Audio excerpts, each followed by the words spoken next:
Hi കുട്ടികളെ, നമുക്കിന്ന് മൂന്നാമത്തെ യൂണിറ്റിലെ മൂന്നാമത്തെ പാഠം പഠിക്കാം. ഇതൊരു പാട്ടാണ്. നമുക്കിന്ന് പാട്ട് പാടി പഠിക്കാം.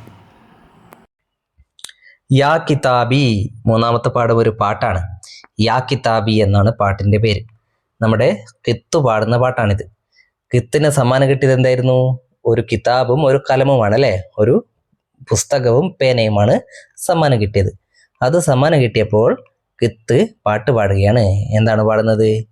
യാ കിതാബി യാ കിതാബി യാ കിതാബി യാ കിതാബി യാ കിതാബി യാ കിതാബി യാ സദീഖി യാ കിതാബി യാ കിതാബി യാ കിതാബി യാ ഹബീബി യാ കിതാബി യാ കിതാബി യാ കിതാബി യാ അനീസി യാ കിതാബി. നല്ല പാട്ടാണ്. ആര് പാടുന്നത്? കിത്ത് പാടുന്നത് അല്ലേ? നിങ്ങളൊന്ന് പാടി നോക്കൂ. ഇത് പല രീതിയിലും പാടാൻ പറ്റും. യാ കിതാബി യാ കിതാബി യാ സദീഖി യാ കിതാബി യാ കിതാബി യാ കിതാബി യാ ഹബീബി യാ കിതാബി യാ കിതാബി യാ കിതാബി യാ അനീസി യാ കിതാബി യാ കിതാബി യാ കിതാബി യാ കിതാബി യാ കിതാബി. അങ്ങനെ പല ഈണത്തിലും നമുക്ക് ഈ പാട്ട് പാടാൻ പറ്റും. വേറെയും പല ഈണത്തിലും നിങ്ങൾ ചൊല്ലി നോക്കുക. ഓക്കെ, ഇനി നമ്മൾ ചെയ്യേണ്ടത് ഇവിടെ ആ പാട്ട് തന്നെയാണ് കൊടുത്തിരിക്കുന്നത്. പക്ഷെ എഴുതുന്നതിൻ്റെ പകരം വരച്ച് വെച്ചിട്ടുണ്ട്. കിതാബ് എന്ന് പറഞ്ഞാൽ എന്താ? ബുക്കാണ് അല്ലേ? പുസ്തകം. യാ കിതാബി എന്ന് പറഞ്ഞാലോ എൻ്റെ പുസ്തകമേ. യാ കിതാബി യാ കിതാബി എൻ്റെ പുസ്തകമേ, എൻ്റെ പുസ്തകമേ. യാ സദീഖി യാ കിതാബി എൻ്റെ കൂട്ടുകാരാ. പുസ്തകം എൻ്റെ കൂട്ടുകാരനാണ് അല്ലേ? എൻ്റെ കൂട്ടുകാരനായ പുസ്തകമേ. യാ ഹബീബി യാ കിതാബി കൂട്ടുകാരാ, അതും കൂട്ടുകാരാന്ന് വിളിക്കുകയാണ്. അപ്പോൾ യാ അനീസി എന്ന് വിളിക്കുകയാണ്. എല്ലാം കൂട്ടുകാരെന്ന് വിളിക്കുകയാണ് ബുക്കിനെ കൂട്ടുകാരനായിട്ടാണ് ആര് കാണുന്നത്? കിത്ത് കാണുന്നത്. എൻ്റെ കൂട്ടുകാരാ, എൻ്റെ പുസ്തകമേ എന്ന് വിളിക്കുകയാണ്. ഇവിടെ നോക്കൂ, യാ കിതാബി യാ കിതാബി. ആദ്യം യാ കിതാബി എന്ന് എഴുതിയിട്ടുണ്ട്. രണ്ടാമത് യാ എന്ന് മാത്രമേ എഴുതിയിട്ടുള്ളൂ. പിന്നെ പുസ്തകത്തിന്റെ കിതാബിന്റെ ചിത്രം കൊടുത്തിരിക്കുകയാണ് അല്ലേ? അപ്പൊ ചിത്രമായതുകൊണ്ട്, പുസ്തകത്തിന്റെ ചിത്രമായതുകൊണ്ട് നമ്മൾ എന്ത് വായിക്കണം? യാ കിതാബി എന്ന് തന്നെ വായിക്കണം. ഓക്കെ, ഇനി ചിത്രം നോക്കിയിട്ട് നമുക്ക് എന്ത് ചെയ്യാം? പാടാം. യാ കിതാബി യാ കിതാബി യാ റഫീഖി യാ കിതാബി യാ കിതാബി യാ കിതാബി യാ ജലീസി യാ കിതാബി. അങ്ങനെ വാക്ക് എഴുതുന്നതിന് പകരം ആ വാക്കിന്റെ ചിത്രം വരച്ച് കൊടുത്തിരിക്കുകയാണ് ഇവിടെ.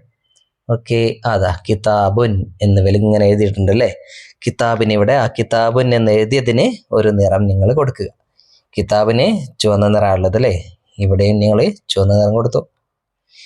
ഇനി കുറെ വാക്കുകൾ ഇവിടെ കൊടുത്തിട്ടുണ്ട്. വായിച്ചു നോക്കൂ. ഒന്നാമത്തെ വാക്ക് അർനബ്, മുയൽ അല്ലേ? റായിന്റെ മേലെ എന്താണ് ഇട്ടിരിക്കുന്നത്? ഇതിന്റെ പേരാണ് സുക്കൂൻ. ആ ചുവന്ന നിറത്തിലുള്ള ഒരു വട്ടമില്ലേ, ചെറിയ വട്ടം, അതിനാണ് സുക്കൂൻ എന്ന് പറയുക. അർനബ്. ഒരക്ഷരത്തിന്റെ മേലെ സുക്കൂൻ ഇട്ടാൽ എങ്ങനെയാ വായിക്കുക? റായിന്റെ മേലെയാണ് ഇവിടെ സുക്കൂൻ ഇട്ടിരിക്കുന്നത് അല്ലേ? അപ്പോൾ റ് എന്നാണ് വായിക്കുക. ബായിന്റെ മേലെയാണ് സുക്കൂൻ ഇട്ടതെങ്കിലോ ബ് എന്ന് വായിക്കും അല്ലേ? അതേപോലെ അർനബ്. പിന്നെ ബിർക്കത്ത്, കുളം. ഇതോ തമ്ര, ഈത്തപ്പഴം അല്ലേ? അങ്ങനെയുള്ള വാക്കുകൾ. ഇനി ഇവിടെ സുക്കൂന് കണ്ടെത്തിക്കോളൂ. എവിടെയൊക്കെയാണ് സുക്കൂൻ ഉള്ളത്? വായിക്കൂ. കസുറുൻ. ഇവിടെ രണ്ടാമത്തെ അക്ഷരമായ സ്വാദിന്റെ മേലെയാണ് സുക്കൂന് കാണുന്നത് അല്ലേ? പിന്നെയോ ലുഫറുൻ. ഇവിടെ ഏത് അക്ഷരത്തിന്റെ മേലെയാണ് ഉള്ളത് സുക്കൂന്? ഫായിന്റെ മേലെ സുക്കൂൻ ഉണ്ടല്ലേ? ഇതെന്താ വായിക്കുക? റഖ്മുൻ. ഇവിടെ കാഫിന്റെ മേലെയാണ് സുക്കൂൻ അല്ലേ? ഓക്കെ, ഇവിടെയോ സംസമു. ഏതിന്റെ മേലെയാണ്? അതെ, മീമിന്റെ മേലെ. ഇവിടെ ഹംദ്. ഇവിടെയും മീമിന്റെ മേലെ അല്ലേ? ഇവിടെയോ നഫ്സ്. ഏതിന്റെ മേലെ പറ? ഫായിന്റെ മേലെ. ഇവിടെ സ്വദറുൻ. ദാലിന്റെ മേലെയാണ് സുക്കൂൻ അല്ലേ? സ്വാദിന്റെ കൂടെ ദാല് കൂട്ടി എഴുതിയതാണത്. ദാലിന്റെ മേലെ സുക്കൂൻ. ഇവിടെ അമ്രുൻ. മീമിന്റെ മേലെ സുക്കൂൻ ഉണ്ടല്ലേ? ഇവിടെ സ്വബറുൻ.